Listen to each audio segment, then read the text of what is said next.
Bonjour, bienvenue à vos 5 minutes juridiques avec le cabinet d'avocats, Lando Associés, par VK. Dans quelques minutes, on va parler de l'importante réforme de la prise égale d'intérêt, mais tout de suite, les brefs de la semaine. On l'attendait depuis longtemps, je vous en avais parlé la semaine dernière car en Conseil des ministres, l'ordonnance portant partie législative du futur Code général de la fonction publique avait été adoptée. Eh bien, ça y est, au journal officiel du dimanche 5 décembre, nous avons ce texte qui est organisé en 8 livres. On n'a que la partie législative pour l'instant, avec une entrée en vigueur pour l'essentiel au 1er mars 2022. L'ENA est morte, on est passé à l'Institut national du service public par un décret du 1er décembre. Mais derrière cette réforme iconique s'en cache une autre, c'est, par un décret du même jour, la suppression des grands corps de l'État unifiés dans un nouveau corps des administrateurs de l'État.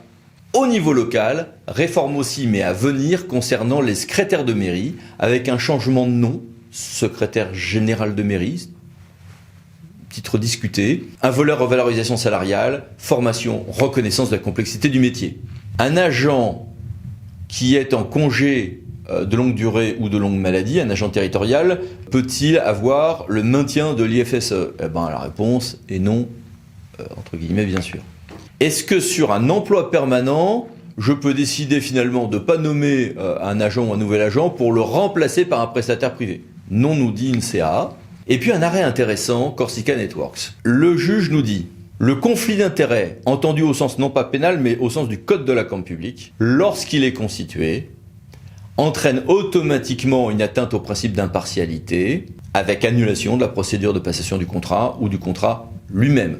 En l'occurrence, le conflit d'intérêts venait de ce qu'un contrat a été lancé avec, du côté de la personne publique, une personne qui venait du monde privé et parmi les soumissionnaires, il y allait avoir l'entreprise dont cette personne provenait immédiatement. Annulation automatique. Il y a 7 ans, la jurisprudence au champ nous disait non, une TOM ne peut pas être excédentaire de manière excessive et le juge estimait que c'était vite excessif. Bon, 7 ans après, on parvient petit à petit à l'âge de raison. Je vous ai dit il y a quelques numéros que le Conseil d'État admettait enfin qu'on prenne en compte dans ce calcul des charges de centralité, des charges transversales. Eh bien, par un nouvel arrêt du 15 novembre, on accepte de prendre en compte les dépenses des ordures non ménagères quand elles sont financées en partie par la TOM, même quand il y a une redevance spéciale de levée. Loi importante sur la maltraitance animale, il y a énormément de choses pour ne garder que ce qui concerne le volet local. On retiendra un volet stérilisation des chats, compétences des polices municipales et gardes champêtres, un volet fourrière, une fourrière par commune, mais ça peut se faire par intercommunalisation, par convention avec les communes voisines, un volet cirque avec une extension progressive et un volet fête foraine, montreur d'ours, de loups, spectacle itinérant. Autre loi, loi Matras, sécurité civile avec un gros volet sur les plans communaux et intercommunaux de sauvegarde.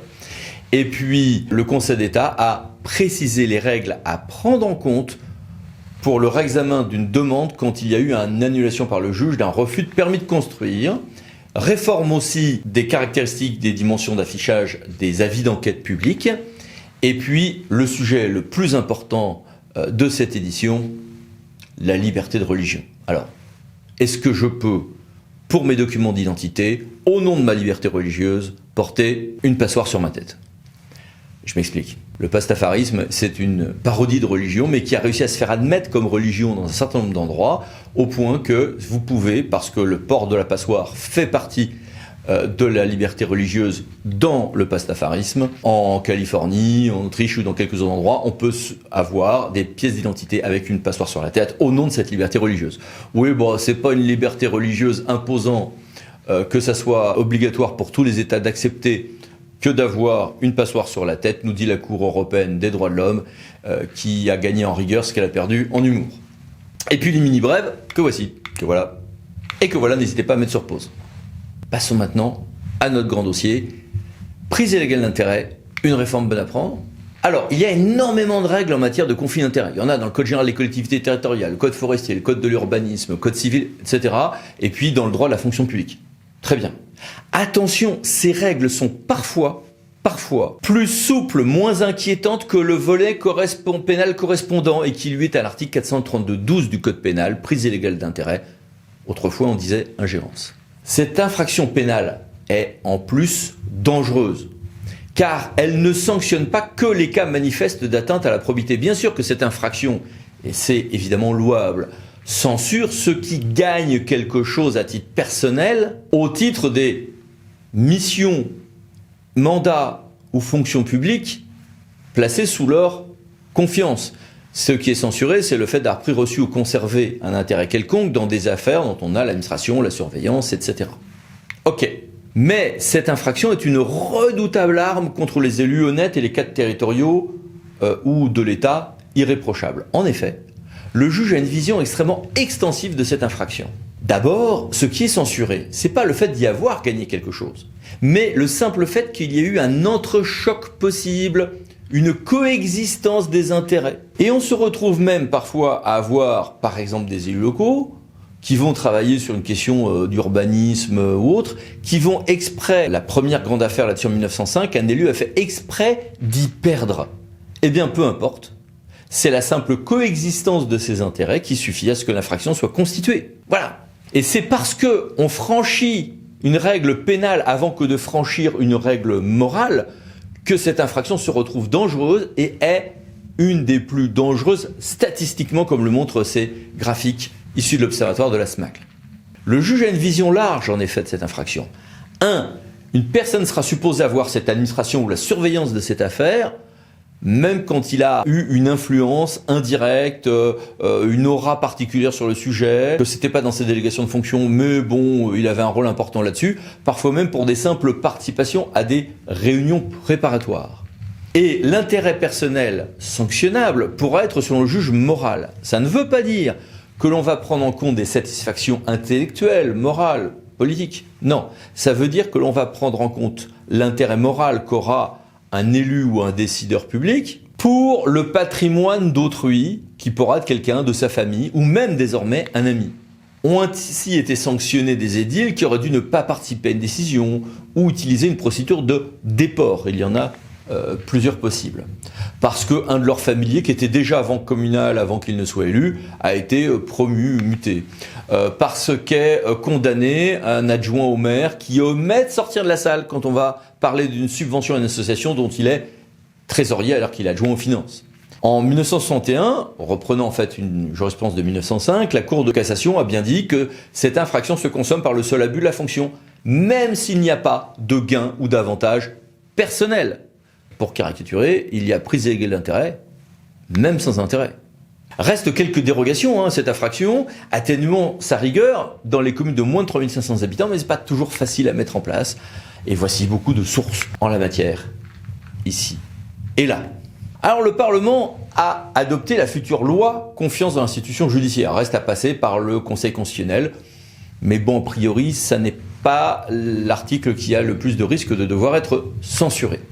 Cet article 432-12 du Code pénal serait donc modifié sur la base de propositions du Sénat, reprenant elle-même celle de la Haute Autorité pour la transparence de la vie publique. Ça, c'est un brevet de respectabilité, de ce qu'on ne fait pas ça pour sauver des gens qui auraient vocation, moralement, à être censurés. Très bien. Mais, zoomons ensemble avant sur le contenu de cette réforme, et là on va voir que, malheureusement, on a quelques inquiétudes à avoir. Aujourd'hui, ce qui est censuré, c'est un intérêt quelconque, nous dit le législateur, même moral pour autrui, donc, nous dit la Cour de cassation. D'accord. Ceci serait remplacé par le fait que l'intérêt sanctionnable serait celui de nature à compromettre l'impartialité, l'indépendance ou l'objectivité de la personne à qui est confiée l'administration ou la surveillance de la chose publique. De prime abord, on se dit « c'est logique, c'est pas mal ». Oui, mais moi je crains que le législateur ait visé à côté de la cible et qu'il ait mis un pansement à côté de la plaie. En effet, le juge pénal a un risque fort d'estimer qu'il y a non-objectivité présumée dès qu'il y a les intérêts de l'élu, du cadre territorial, d'un proche ou autre dans le spectre. En matière de favoritisme, il y a eu déjà dans le passé des présomptions de ce type conduisant à des censures presque automatiques ensuite. En favoritisme, on dit « Ah, t'as fait une erreur dans le droit de la commande publique », eh ben on va dire que si t'es pas totalement ignare en la matière, eh ben ça veut dire que tu l'as fait exprès. Bien. Là, le juge pénal risque-t-il, c'est une crainte que j'ai, de dire il y a un proche qui est concerné par ton affaire, évidemment que ça porte atteinte à ton objectivité. C'est un risque fort, à mon avis. Il eût été, à mon avis, plus malin de dire que l'intérêt à prendre en compte ne conduit à une censure que s'il y a un préjudice pour la personne publique. Accessoirement, on aurait pu, même si c'est hors pénal, fonder cette nouveauté par le fait qu'on a fait des réformes exactement de même type et avec le même critère, par exemple pour la responsabilité personnelle et pécuniaire des comptables publics en 2011.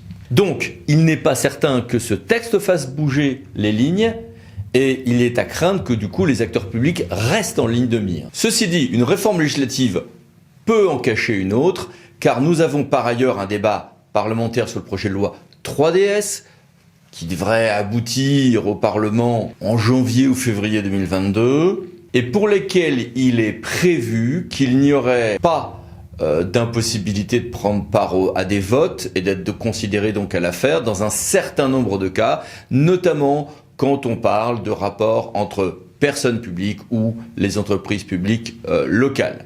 Ce qui pourrait donner évidemment des lignes de défense dans les affaires pénales où de tels intérêts seraient concernés. Là aussi, l'idée de faire cette réforme a été suggérée par la Haute Autorité pour la transparence de la vie publique. À suivre. Restons donc très prudents, mais ça veut dire quoi, être très prudent? Eh bien là-dessus, discutons avec mon associé Guillaume Glénard. Bonjour Guillaume. Bonjour. Alors, que faire concrètement en l'état du droit aujourd'hui et en réalité de demain si un conseiller municipal, départemental, régional, conseiller communautaire, conseiller métropolitain, membre de comité syndical a un risque de conflit d'intérêts? Pour les conseillers municipaux, il est possible d'éviter la prise illégale d'intérêts. Pour cela, il faut s'assurer qu'il n'y ait aucun conflit d'intérêts, aucune interférence de quelque manière que ce soit, même indirecte. Concrètement, cela peut se traduire par le fait que le conseiller municipal ne siégera pas durant la séance du conseil municipal qui statue sur une affaire dans laquelle il a un intérêt moral, matériel, direct ou indirect. Mais il faut aller plus loin, il ne faut pas non plus que le conseiller municipal participe à la préparation du dossier qui est soumis à la délibération du conseil municipal.